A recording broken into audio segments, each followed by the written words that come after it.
Par contre, Avogadro n'a jamais réussi à trouver le nombre exact. Il n'avait qu'un nombre approximatif.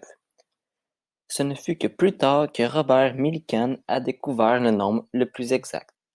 Maintenant que vous connaissez la matière, vous pouvez vous exercer dans votre manuel à la page 341. N'hésitez pas à me poser des questions si jamais vous en avez.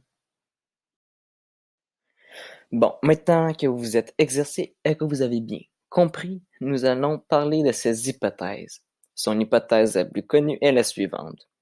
Des volumes égaux de gaz différents, aux mêmes conditions de température et de pression, contiennent le même nombre de molécules.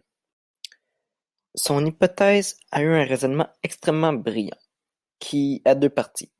La première est: les gaz sont compressibles et dilatables, donc il existe sûrement de grands espaces entre leurs molécules.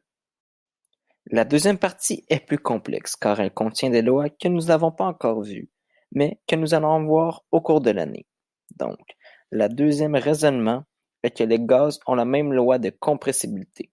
C'est la loi de Mariotte, et de dilatation, qui est la loi de Gay-Lussac.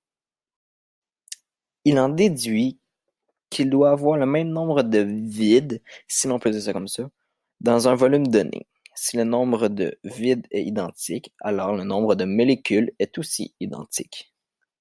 C'est dommage car ces hypothèses ont été très mal reçues par les autres scientifiques, en disant qu'ils n'avaient pas assez d'expérience et que la différence entre les molécules et les atomes n'était pas assez claire. Il aura fallu 2 ans après sa mort que son cher élève puisse démontrer au Congrès international de chimie, qui a lieu en Allemagne, que son maître avait raison.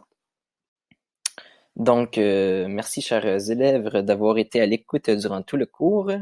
Y a-t-il des questions? Non, aucune question. Bon, je devais être clair. Désolé sinon. Merci, à demain.